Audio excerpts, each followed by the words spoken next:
8 নম্বর উপায় হচ্ছে আল্লাহর যথাযথ শুকরিয়া আদায় করার, যে ভালো মানুষদের সাথে চলাফেরা করবেন, ওঠা বসা করবেন, তাদের সংসর্গ গ্রহণ করবেন।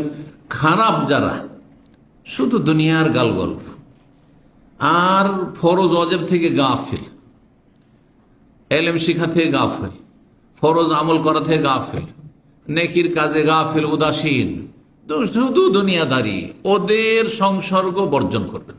যত তাদের সাথে বসবেন তত আপনি আল্লাহর অকৃতজ্ঞ হয়ে যাবেন, আল্লাহ শুকরিয়া আদায় করতে পারবেন, আল্লাহ শুকরিয়া আদায় করতে পারবেন না। আজকাল দুনিয়াদারি যেসব পার্টিগুলো হয়ে থাকে, খাওয়া দাওয়া, এক সময় তাদের মজলিসে বসে দেখেছি, মানে সব রকম লোক আসছে, যিনি দাওয়াত দিয়েছেন তিনি একটু ভালো মানুষ, তো আমাকেও দাওয়াত দিয়েছেন। এক সময় ওই আপনার প্রথম 2005-7 সাল পর্যন্ত এগুলোতে খুব বেশি হয়তো যাওয়া যায় হইতো।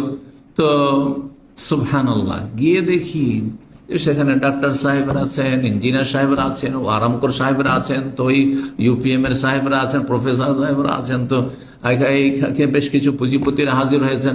আর তারপরে শুধু দুনিয়ার গল্প, দেশে কি রাখলাম, কি এত জায়গা রাখলাম, ঢাকা এত গই করলাম, তো অমুক শহরে আমি এই করলাম, এই আমি এখানে টাওয়ার তৈরি করলাম, দুনিয়ার শুধু গল্প চলতে আছে। এদের সাথে যদি বসেন তো আপনার অন্তরে মরিচা লেগে যাবে, তখন আপনি আল্লাহ শুকরিয়া আদায় করতে পারবেন না।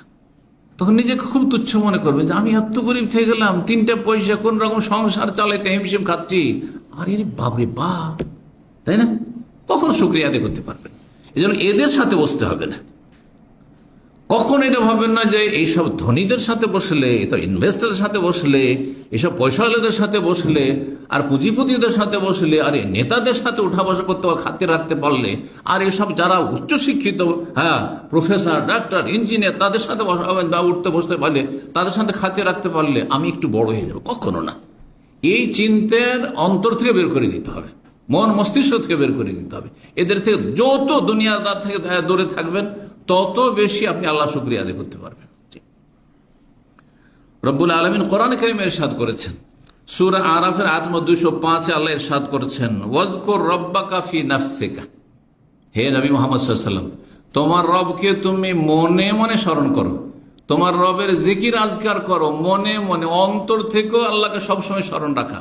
আর আস্তে, মনে মনের আরেকটি অর্থ হয় আস্তে, উচ্চ স্বরে না, হ্যাঁ, শুধু ঠোঁট নড়িয়ে, জিহ্বা নড়িয়ে আল্লাহকে স্মরণ করা, আল্লাহ জিকির আজকার করা। তাদাররুআন ওয়া খীফাতান, তাদাররুআন মানে কাকুতি মিনতির সাথে, একগ্র চিত্তে।